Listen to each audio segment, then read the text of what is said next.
एक व्यक्ति ने कहा कि पड़ोसी हमारे घर बहुत उत्पात करता है, पुलिस में कंप्लेंट कराई और निरीक्षण के लिए आए तो लोगों ने कहा कहाँ है, कौन करता है, तुम्हारे पड़ोस में तो कोई मकान ही नहीं। उसने कहा ऐसे थोड़ी दिखेगा। उसने कहा कैसे दिखेगा।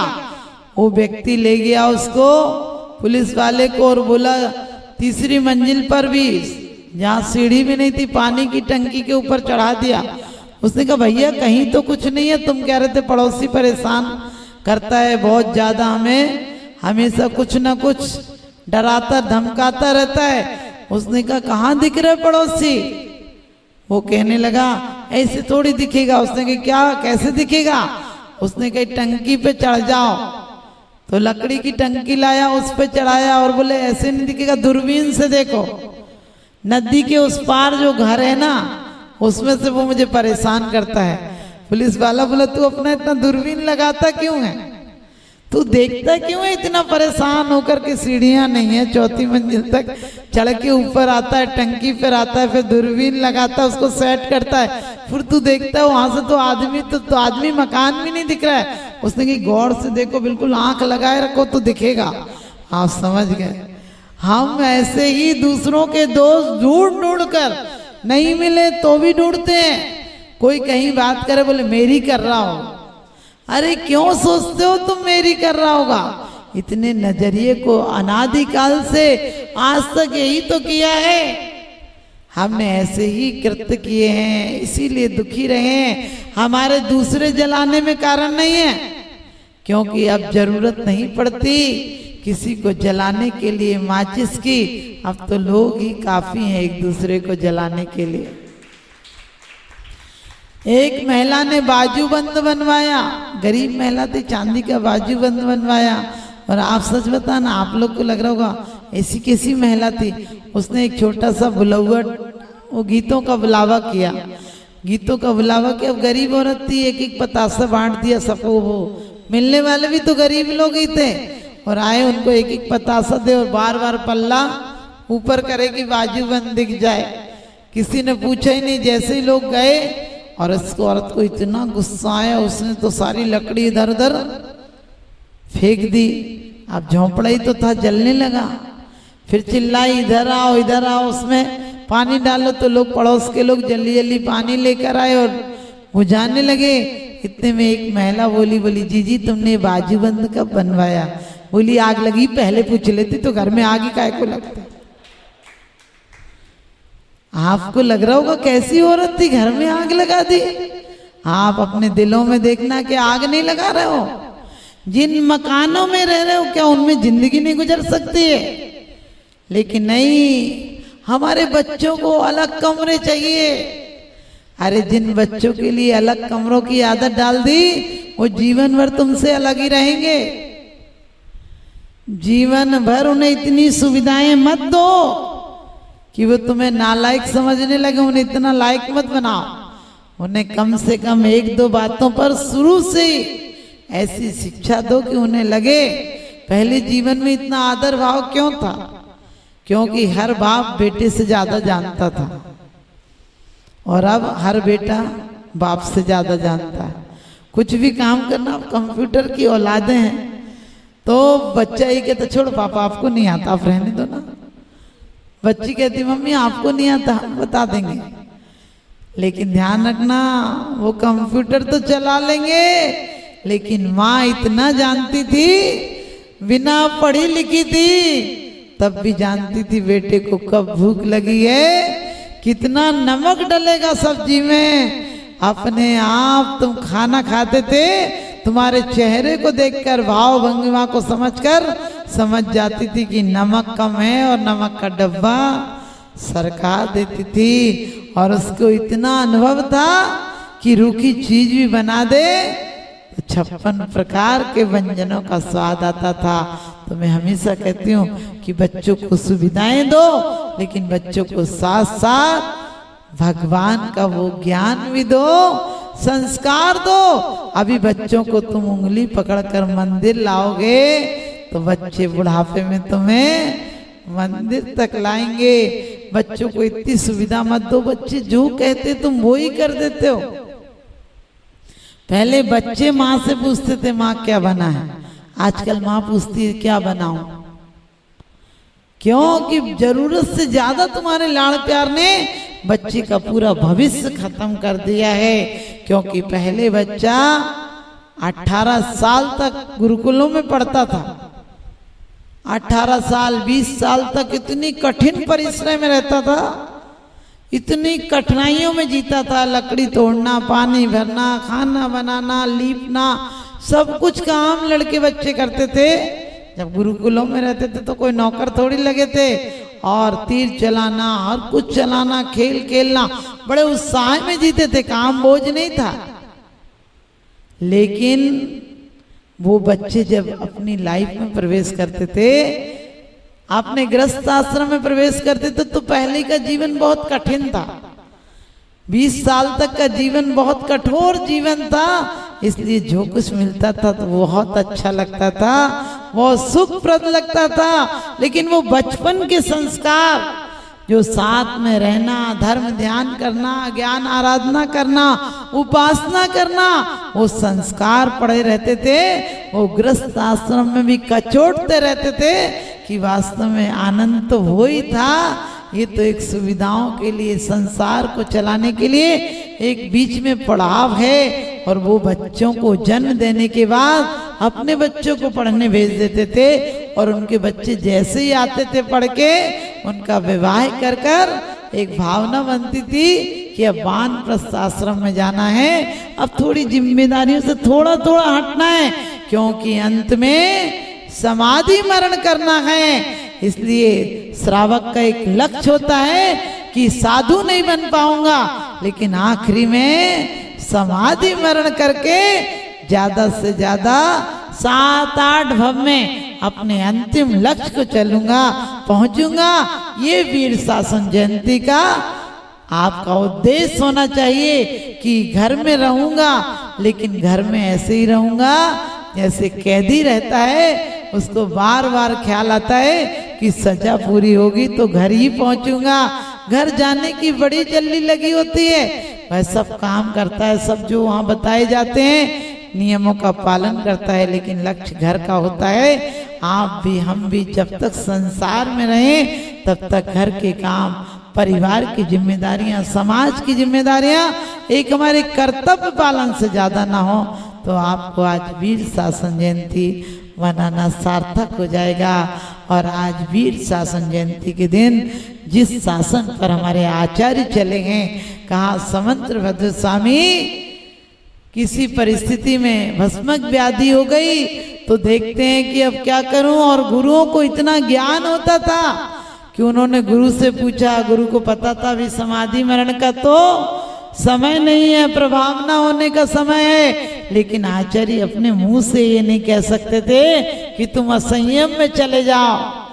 उन्होंने कहा रोग का उपचार कराओ, क्योंकि ऐसे भस्मक व्याधि बहुत खतरनाक व्याधि होती है, महाव्याधियों में से एक व्याधि होती है। और उन्होंने एक बार लेना तो फिर उन्होंने उस बात के पीछे पद को छोड़ दिया, लेकिन आस्था नहीं छोड़ी, अंतरंग में आस्था थी।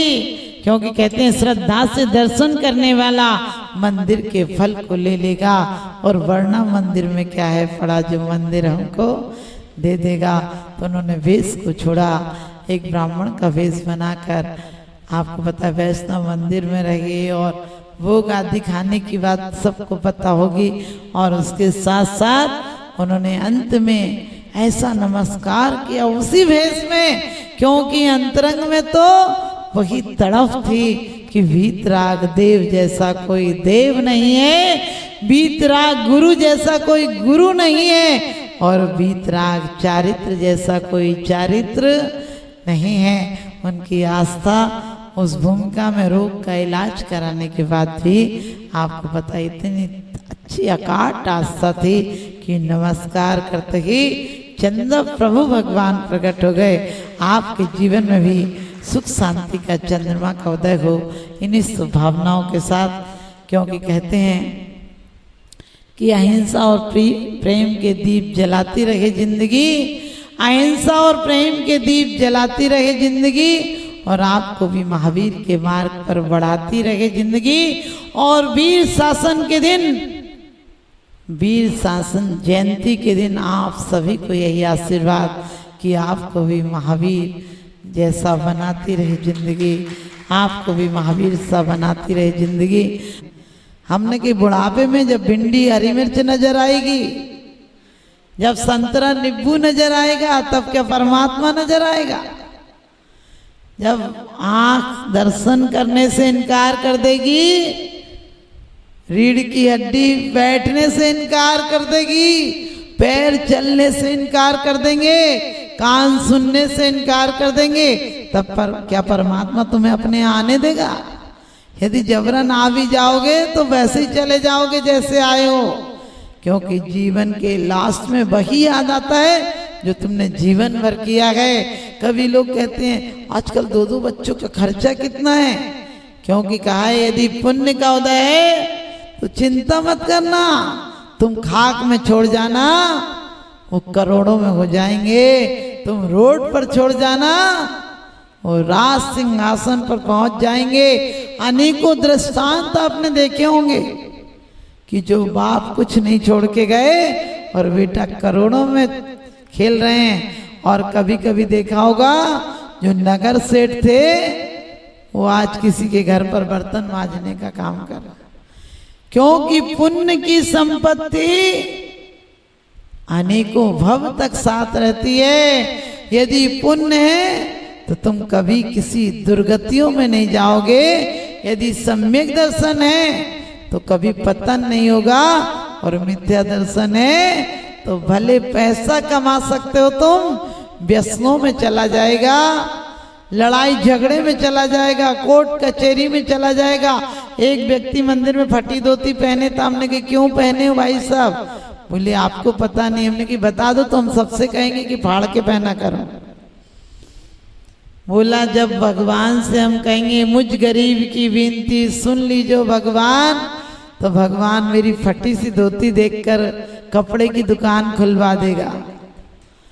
मैंने कि कपड़े की दुकान खुलवा देगा कि जो पहने हैं वो भी उतरवा लेगा, क्योंकि ऊपर वाला देता है तो छप्पर फाड़ के देता है और लेता है तो चमड़ी भी उतार लेता है। मैंने कहा तूने ये बात तो कह दी कि मुझ गरीब की विनती सुन लीजो भगवान, लेकिन तुझे वो दर्शन पाठ की लाइनें याद नहीं रही। सकल गे ज्ञायक तदपि निजानंद रसली, सो जिनेन्द्र जयवंत निति हरिरज रहे सुवी।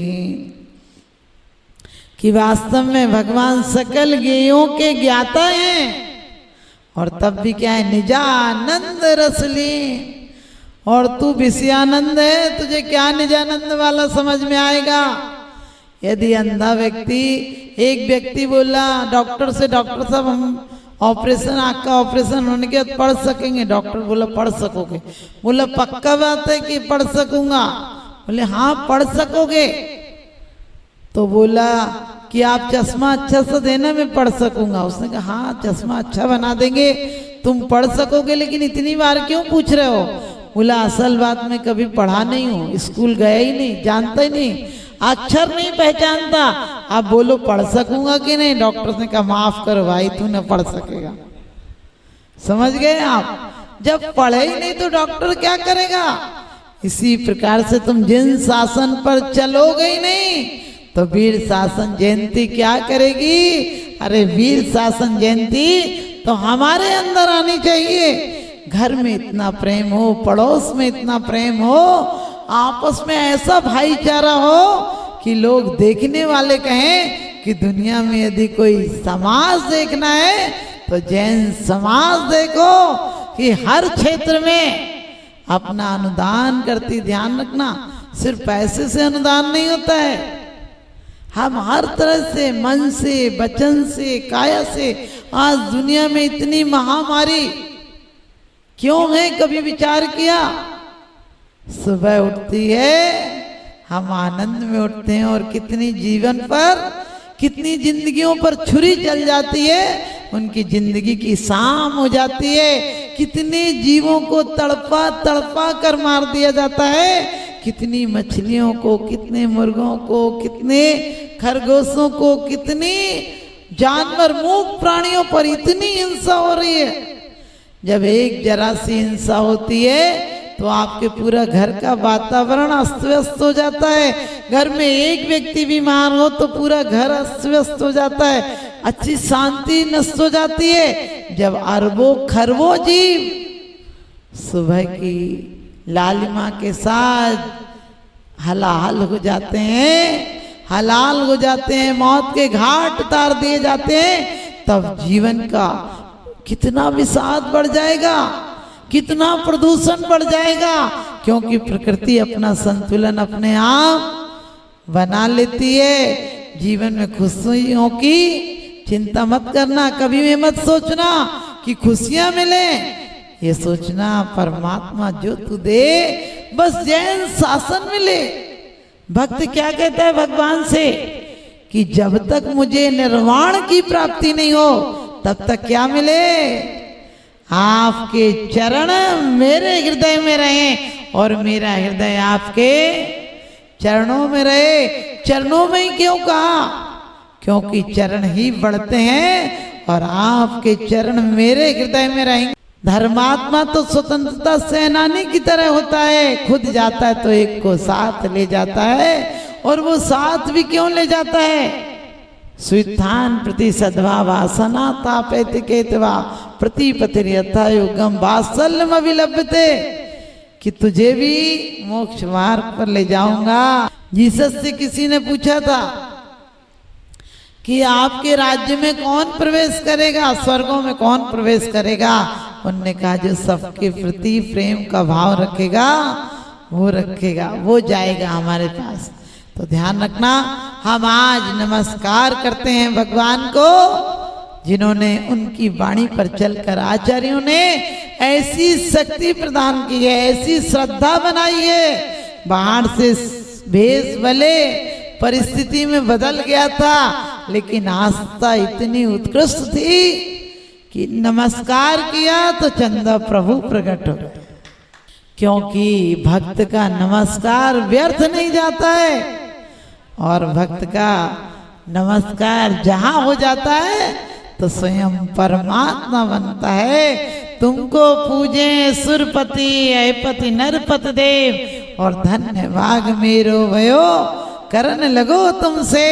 नमः श्री वर्धमानाय निर्धूत कलिलात्मने सालोकानां त्रिलोकानां यद विद्या दर्पणायते। क्या कहा है, नमः श्री वर्धमानाय, उन वर्धमान स्वामी को नमस्कार करता हूं जिनके ज्ञान में कैसा ज्ञान है, दर्पण की भांति है। आलोक सहज सलोक, यानी सालोक तो देखते ही देखते हैं, लेकिन आलोक भी दिख रहा है, त्रिलोक तीनों लोक दिख रहे हैं। और कैसे, तीनों कालों की बातों को जानने वाले हैं, लेकिन फिर भी कैसे हैं, कैसा ज्ञान है, कैसी विद्या है, कैसा उज्जवल उनका दर्पण है। कह दिया यद विद्या दर्पणायते, जिनके दर्पण के समान है। दर्पण में कभी विचार किया, दर्पण की उपमा क्यों दी आचार्य ने, दर्पण के समान जिनका ज्ञान है, इष्ट आए अनिष्ट आए, शत्रु आए मित्र आए, दर्पण को कहते हैं मत रूप निहारो दर्पण में, दर्पण मैला हो जाएगा, निज रूप निहारो अंतर में, अंतर उजला हो जाएगा। दर्पणों को दोष मत देना, दर्पणों को तोड़ मत देना। अरे दर्पण तो हमें शिक्षा देता है कि जिस प्रकार से दर्पण में कोई जैसा आए वैसा दिख जाता है, और नहीं आए तो भी दर्पण दर्पण ही रहता है। दर्पण कभी प्रदूषित नहीं होता है। इसी प्रकार से परमात्मा मेरा जीवन भी, मैं कैसे महावीर भगवान को नमस्कार कर रहा हूं। नमः श्री वर्धमानाय, श्री यानी लक्ष्मी स्वरूप है आपका ज्ञान। कैसी लक्ष्मी, जो अंतरंग में अनंत चतुष्टय से युक्त हैं आप, और बाहर में समोह शरण आदि विभूति आपको प्राप्त है। और मैं भी, मेरी बुद्धि भी आपके चरणों में जाकर ऐसी ही हो जाए। भगवान मेरे जीवन में अभी तक तो हम अपने चेहरे को साफ नहीं करते हैं, अपनी बुराइयां भी दूसरों पर थोपते हैं। अपनी जरा सी गलती होगी, बोले हम तो बोलने ही नहीं चाह रहे थे, अगली ने बात ऐसी कह दी कि चुप कैसे रह जाएगा। तुम बताओ चुप रह सकते हैं क्या? अरे क्यों नहीं चुप रह सकते हो? भाषा के बिना नहीं समझ पाते हैं। भाषा ना हो तो आप समाजों में भेद नहीं कर सकते हैं। भाषा ना हो तो आप चोर और डकैत में भेद नहीं कर सकते हैं। भाषा नहीं हो तो आप मूर्ख और पंडित में भेद नहीं कर सकते हो, क्योंकि भाषा बनाती भी और भाषा बिगाड़ती भी है। इसीलिए कहा भाषा कैसी होना चाहिए? जग सुहित कर सब अहित घर, सुरति सुखद सब संशय करे, भ्रमि रोग हर जिनके वचन मुख, चंद ते अमृत झरे। कैसे वचन होना चाहिए? जग सुहित कर, ऐसे नहीं होते हैं कि कुछ भी बोल दो। संसारी प्राणी तो आधे समय तो हम वो बातें करते हैं जिनका हमारा कोई प्रयोजन नहीं होता है। तू कैसी लग रही है, तू कहाँ जा रही है, तुम्हें दिख नहीं रहा मंदिर आ रही हो पूजा की डिब्बी हाथ में लिए, और बताओ तुम कैसी हो, अरे तुम्हें दिख नहीं रहा, ठीक ठाक दिख रहे हैं। बार बार पूछ के टेंशन क्यों पैदा कर रहे हैं? आज मौसम अच्छा है, सामने वाले का दिमाग खराब है कि उसको नहीं दिख रहा मौसम। अपनी भाषा, आदि भाषा तो व्यर्थ में होती है, जिनका कोई मतलब ही नहीं होता। हम सिर्फ सोचते दूसरा सुन ले, और दूसरा भी इसलिए सुनता है कि ये चुप हो तो मैं अपनी सुना दूं। दोनों ही कचड़ा डालने को तैयार होते हैं। एक पत्नी कुछ बोल रही थी गुस्से में, तो पति बेचारा चुपचाप था। पत्नी बोली तुम्हें सुनाई नहीं पड़ रहा मैं बोल रही हूँ? उसने कहा सुन रहा हूँ। कहने लगे कहाँ सुन रहे हो ध्यान से, क्या पता क्या हिसाब सा लगा रहे हो। वो डाक बाबू था पति, बोला मैं यही सोच रहा हूँ कि तू 1 मिनट में जितने शब्द बोली इतने यदि डाक में भेजना पड़े तो 180 रुपया लग जाएंगे। आप समझ गए? हर इंसान अपना गणित लगा रहा है। वो डाक बाबू है, वो अपने हिसाब लगा रहा है कि कितने पैसे लग जाएंगे। आप किसी से बोल कर देखना कौन किसकी भाषा सुनता है।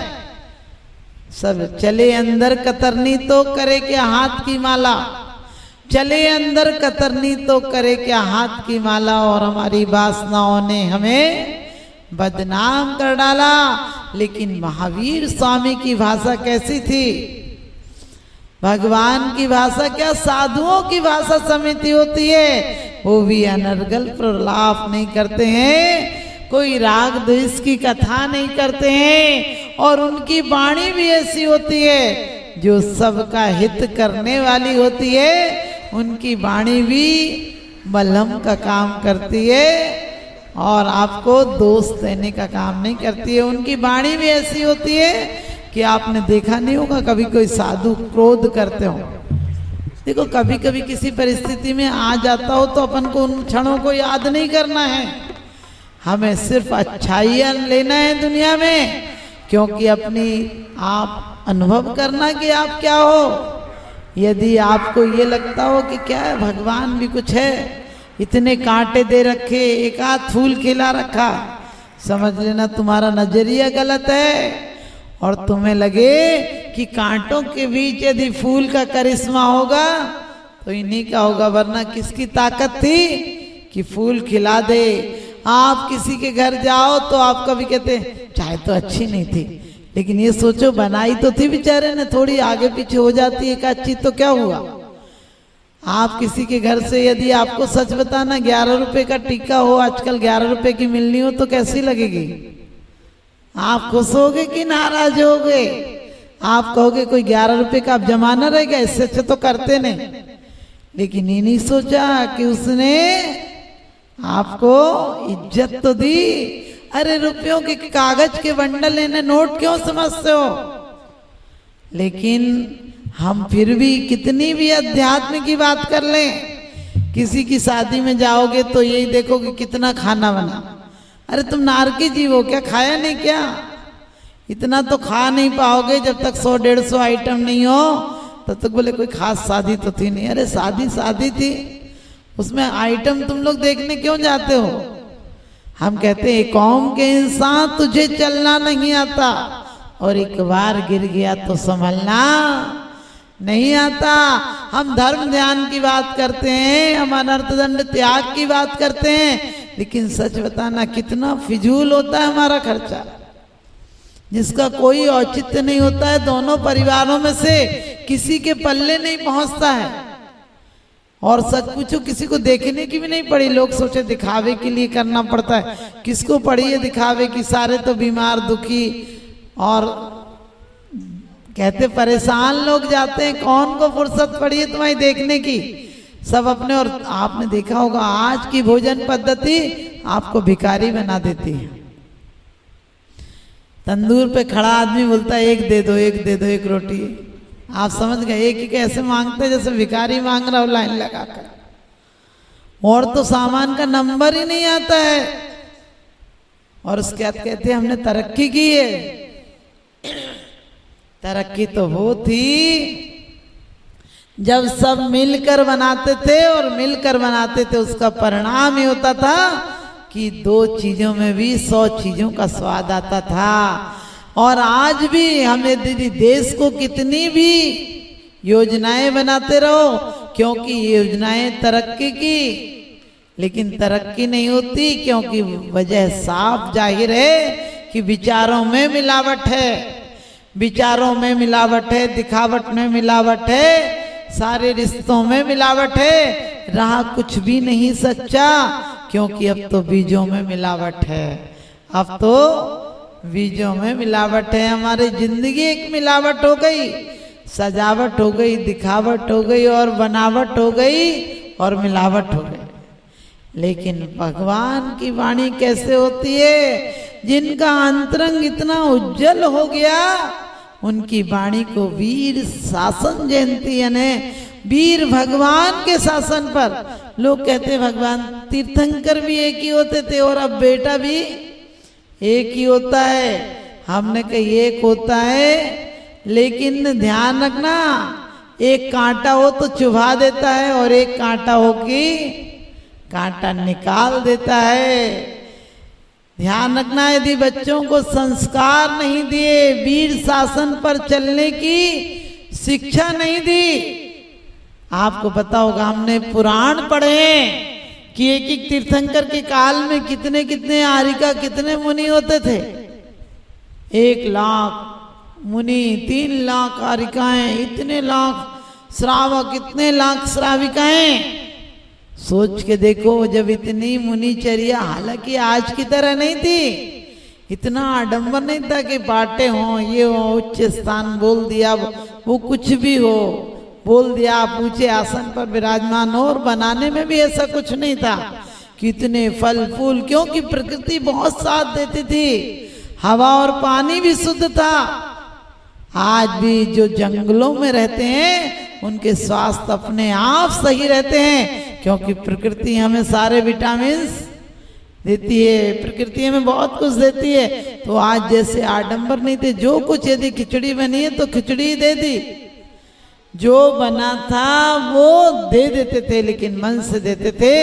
उसका परिणाम ये होता था कि उनकी चर्या में सहकारिता होती थी, उनके चर्या में उन्हें अच्छे से साधना होती थी, क्योंकि मन शुद्धि थी, वचन शुद्धि थी, काय शुद्धि थी, और आहार जल भी शुद्ध था।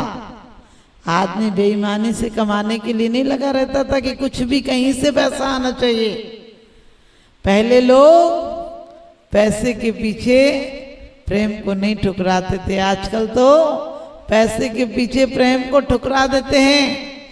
रक्षाबंधन पर भी भाई देखता है कौन सी राखी बांधेगी, चांदी की बांधेगी कि सोने की बांधेगी, और फिर वैसे ही आपको पैसे मिलते हैं। लेकिन पहले कितना अच्छा जमाना था कि कोई लेन देन से, दिखावट आदि से कोई मतलब नहीं था। लोग यदि कमाते भी थे, यदि मंदिर में देने के लिए, यदि देव सास गुरु की आराधना के लिए, अकेले देव सास गुरु की पूजा करने से काम नहीं चलेगा। उसमें हम ये देखें कि वास्तव में देव के प्रति हमने कितना समय दिया। क्योंकि एक समय था जब लाखों श्रावक थे, एक एक मुनिराज के काल में लाखों श्रावक थे। तब तो 3-3, 5-5, 10-10 लाख साधुओं की चर्या पल जाती थी। और जब इतने शुभ भाव होते थे, क्योंकि पहले जैन शासन ही था। आज भी स्वर्गों में एक शासन है, वो कौन सा है? जैन शासन है। सबसे पहले देवता, चाहे मिथ्या दृष्टि हो या सम्यक दृष्टि हो, सबसे पहले कहाँ जाते हैं? जिनेंद्र देव की आराधना करने के लिए जाते हैं। और जिनेंद्र देव की आराधना, बस अंतर इतना है कि भावनाओं में अंतर है। एक भगवान के दर्शन इसलिए करता है कि यही मेरा आदर्श है, यही मेरा पथ है, यही मेरा लक्ष्य है और मुझसे प्राप्त करना है। और दूसरा सोचता है कि मेरे कुल देवता हैं, इसलिए मुझे इनके मंदिर में सबसे पहले आना है। अब आप देखो कि आप मिथ्या दृष्टि हो या सम्यक दृष्टि हो। यदि इसलिए आते हो कि तुम जैन कुल में पैदा हुए, तो कोई मतलब नहीं है, इतना ज्यादा प्रयोजन नहीं है। अब कई लोग कहते तो आना ही छोड़ दें क्या माता जी? एक महिला हमसे बोली, माता जी मन नहीं करे तो नहीं आना चाहिए ना? हमने कहा नहीं, मन नहीं करे तब भी आना चाहिए। बच्चा छोटा होता है, स्कूल नहीं जाना चाहता, बहुत रोता है। वो माँ जिसको एक जरा सी आहट पर, रोने की आहट पर बच्चे की माँ 3 मंजिल उतर जाती थी, 1 सेकेंड में बच्चे को गोद में ले लेती है, चुप कर देती है। और वही बच्चा स्कूल जाते टाइम शुरू में कितना रोता है। लेकिन आप कहते रोने दो, आदत पड़ जाएगी, ले जाओ ले जाओ। आप जिसको एक जरा सा उसको उदास नहीं देख सकते, उसको रोने देती हो और स्कूल भेज देती हो। बचपन में बच्चे का मन नहीं करता सबसे शुरू में जाने का, लेकिन बेमन भी जाता है तो कुछ सीख कर लौटता है।